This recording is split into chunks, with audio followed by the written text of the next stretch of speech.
Samia Abbas Mtemvu, ni mwanafunzi kutoka Marekani, chuo kinaitwa University of North Texas, na nasomea Business Analytics, na nimerudi nyumbani kwa mapumziko kidogo. So, nilivyokuwa kule, kitu kikubwa ambacho nilifanya na mpaka wazazi wangu wakafurahi ni nilishiriki katika International World Fair, ambayo ni event inayofanyika kila mwaka.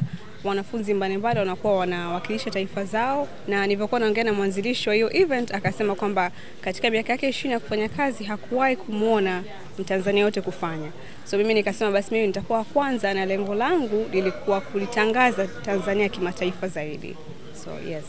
Pengine matokeo ya hiyo event ni yapi? Matokeo ni mazuri. Kuna kampuni baadhi zimeweza ku reach out, wananiambia kwamba nikirudi wanataka kushirikiana na mimi kuweza kujua zaidi kuhusu Tanzania, lakini pia kuleta vitu. Kwa mfano kuna kama wazungu, nilipokuwa kwenye meza yangu nilikuwa na vitafunio mbalimbali kama korosho, karanga, achari, ubuyu, visheti. So wale wazungu kupata zile taste hivyo vitu tayari wananiambia kwamba tunataka utuletee. Kuna wengine mpaka niliweka stone ya Tanzanite, wakasema pia wanataka order za Tanzanite, na huyo mwanzilishi pia hiyo event akaniambia kwa sababu kwenye ile event watu wengi sana wanakuwa wanakuja kwenye meza yangu, kwa sababu najua watu wengi wanajua Tanzania lakini hawajui kwa ndani. Kwa hiyo wanaisikia sana kwenye mitandao ya jamii nini. Kwa hiyo kwenye meza yangu nilivyoelezea sana ikawa meza yangu imejaa. Kwa hiyo mwanzilishi akaniambia kwamba anataka tufanye event nyingine iitwe Discover Tanzania, ambayo itakuwa ni event pekee yani ya Tanzania tu, sio tena kuhakikisha nchi zote. Ambayo wanafunzi wanakuwa, yani ni event ambayo inafanyika na ile chuo, na wanafunzi mbalimbali wanawakilisha taifa zao. So kama ni mtu Brazil atawakilisha taifa yake, so mimi kama Mtanzania nikasema lazima niwakilishe Tanzania. Na hasa unawakilisha nchi yako kwenye sekta za utalii, vyakula, kuonyesha labda mavazi yenu, makabila yenu, kadhalika. Kwa nini wewe ulijielekeza zaidi kwenye utalii na sio kwenye sekta nyingine? Mimi toka mdogo ni mtu ambaye napenda sana kujua vitu, like napenda kujua jinsi watu wanavyoishi, kujua maisha ya watu wengine. Ni mtu ambaye niko very curious. Na sasa kwenye utalii, kwa sababu kama hapa Tanzania tuna makabila zaidi ya 120. Kila mmoja anaishi kitofauti. Kwa hiyo mimi vile ninavyoandaa ile event kupata pia na mimi napata kujua kabila zingine wanaishi vipi. So it's something ambayo mimi niliona very interesting. Lakini pia sekta ya utalii hapa Tanzania ndio yenye biashara kubwa, na watu wengi hawajajua, lakini ukiwa balozi kama kule nje kuna fursa nyingi sana za kuitangaza nchi yako, lakini pia kuwaleta watalii huku. So mimi hisi ndio maana nimejikita kwenye sekta hiyo. Nifupi kwamba event hiyo imesaidia kusimua Tanzania, yes, na kwa watu wengine kujua Tanzania zaidi.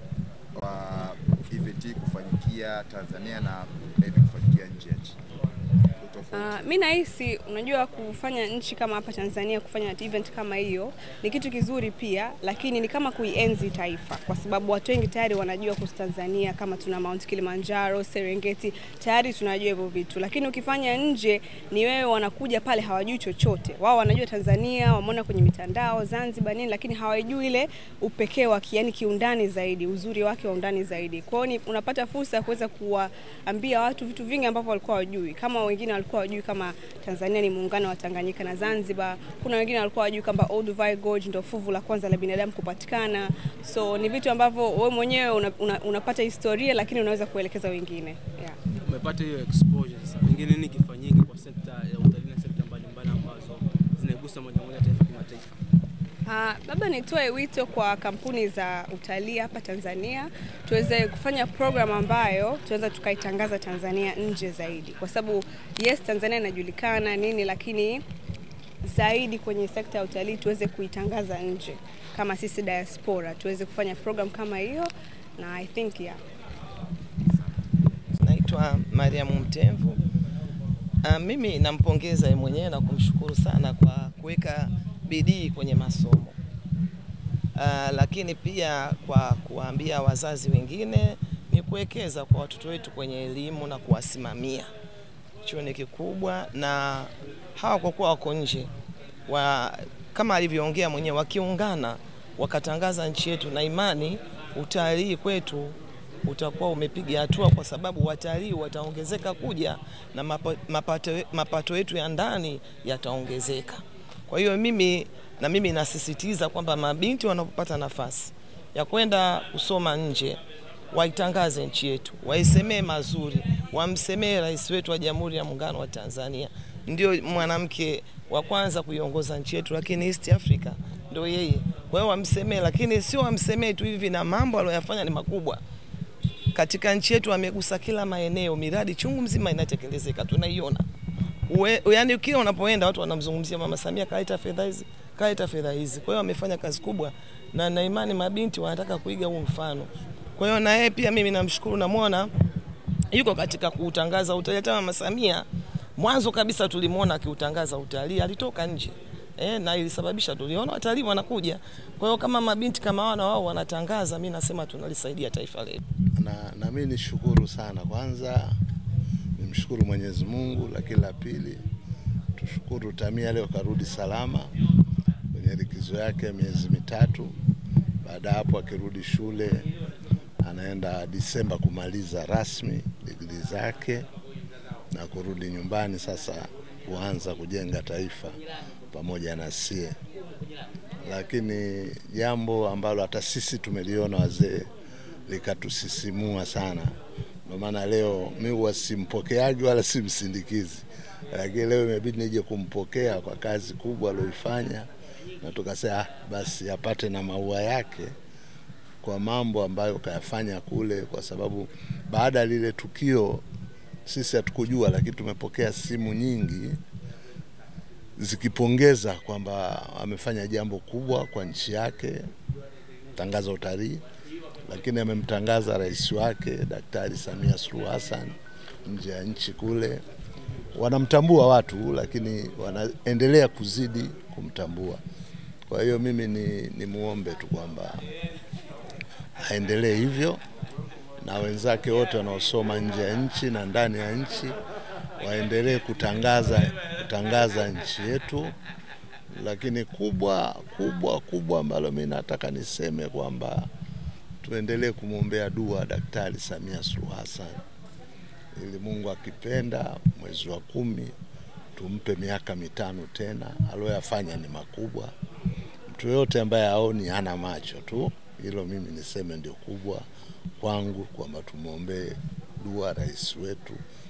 Mabadiliko makubwa sana, kila eneo mabadiliko, kila eneo mabadiliko makubwa sana. Kwa hiyo niwashukuru sana na nyinyi, mimi sikujua kama mko nje kumpokea na nyinyi mmeona. Kwa hiyo niwashukuru sana. Kuja Tanzania kwa mapumziko mafupi, kule nasomea degree ya Business Analytics na natarajia kumaliza mwaka huu inshallah. Nilishiriki katika International World Fair ambayo ni event inafanyika kila mwaka pale chuo, ambayo wanafunzi mbalimbali wanaonesha na kuwakilisha taifa zao. So nilipokuwa naongea na mwanzilishi wa ile event, akaniambia katika miaka yake 20 ya kufanya kazi hakuwahi kumuona Mtanzania kushiriki au kuwakilisha nchi yake. Nikasema basi mimi nitakuwa wa kwanza, na lengo langu lilikuwa kuitangaza Tanzania kimataifa zaidi. So katika event hiyo nilikuwa na meza yangu ambayo nilikuwa nimeweka picha za vivutio mbalimbali kama Serengeti, Olduvai Gorge, Zanzibar, Kilimanjaro, and niweka pia vitafunio, visheti, korosho, ubuyu, nikaweka na kahawa yetu, majani yetu ya chai. Yani kufanya hivyo vyote ili wageni wapate kuvutiwa kuja kwenye meza yangu. Na niliweza kufanikiwa kwa hili kwa sababu wengi walikuja kwenye meza yangu na walitaka kujua zaidi kuhusu Tanzania, kwa sababu wanasikia sana kwenye mitandao lakini hawajui kwa undani na kwa uzuri wake. So wakaja kwenye meza yangu na wengi wakaniambia kwamba wanataka kuagiza vitu na hata Tanzania nini. Kwa pia hii imetujengea kwamba uaminifu, kwa maana mimi nikirudi nitawaletea na vitu. Lakini bila kusahau nimpongeze sana na nimshukuru sana Mama Samia Suluhu Hassan, rais wetu, kwa kutuwezesha na kuifanya Tanzania ionekane kimataifa zaidi. Watu wengi wameisikia sana, watalii wengi wame-express interest ya kuja kutalii Tanzania, na ni kwa sababu yeye kainua sana hasa Tanzania kwenye sekta ya utalii. Kwa hiyo namshukuru kwa hiyo, na kwa wakati ambao nitakuwepo hapa nitashiriki kwenye kupiga kura kumuunga mkono mama yangu Mama Samia Suluhu Hassan pamoja na Chama cha Mapinduzi, na yote hii kwa sababu wao wamekuwa mstari wa mbele kutuwezesha sisi vijana kufanya vitu kama hivi vikubwa. Kwa hiyo asanteni sana. Hapa kwa upande wa utalii nini ambacho unakuhusia? Kwenye upande wa utalii, kwa sababu mimi toka mdogo napenda sana utalii. Yaani napenda kujua taifa mbalimbali, watu wanavyoishi, na sisi Tanzania watu wengi hawajui lakini tuna makabila zaidi ya 120. Kwa hiyo yote hii nimefanya kwa sababu nataka kujua zaidi hao makabila wanaishi vipi, wana vyakula vyao, vitu mbalimbali. Watu wengi hawajui hivyo vitu. So mimi nikaona nifanye hiki jambo ili na mimi niweze kujua zaidi kuhusu nchi yangu, lakini watu wazidi kujua kuhusu uzuri wake. So nimetarget sana mambo kama national parks kama Serengeti, Ngorongoro, Mikumi, Mount Kilimanjaro, Olduvai Gorge ambayo ndo fuvu la kwanza la binadamu lilipatikana, so vitu kama hivyo. Zanzibar. Nimeelezea kwamba kwa kipindi chake ametuongoza, tumeona mabadiliko makubwa na Tanzania imezidi kujulikana haswa hata kwenye mitandao ya jamii, kwa sio kama zamani. Sasa hivi Tanzania inajulikana, hata nikiwa Marekani nikimwambia mtu umetoka Tanzania anauliza Zanzibar vipi? Kwa hiyo imekuwa kwa chini ya uongozi wake ametufanya ni nchi yenye amani, upendo, lakini pia ameitangaza kama diaspora ambayo ndio sisi alotukua nje ya nchi. Mimi niseme kwamba tujivunie kwa nchi yetu, tuitangaze kwa furaha, kwa kujivunia, kwa sababu tutamaliza masomo, tutarudi, itakuwa ndo sisi jukumu letu la kujenga taifa. Kwa hiyo tusikate tamaa, tusome kwa bidii, lakini pia tujiamini na Tanzania. Yaani tusisahau kwamba sisi ni wa Tanzania, tuna umoja, tuna upendo na sisi wote ni mabalozi wa hii taifa. Swali la mwisho. Mwitikio ulikuwaje baada ya yale maonyesho? Mwitikio ulikuwa mkubwa. Kuna kampuni mbalimbali zimenitafuta zikaniambia kwamba wanataka kufanya individual event ya Tanzania peke yake. Hata yule mwanzilishi akaniambia kwamba anataka siku tufanye Discover Tanzania ambayo itakuwa ni siku pekee, yani event tujaribu kuorganize, mimi ni watafute na Watanzania wenzangu pale chuo tufanye ya Tanzania peke yake. So ni mwitikio mkubwa. Pia nimepata order za korosho, achari, ubuyu. Yani wazungu walipokuwa wanaonja hivyo vitu waliona ni vitu vya kipekee sana. Kwa hiyo yeah.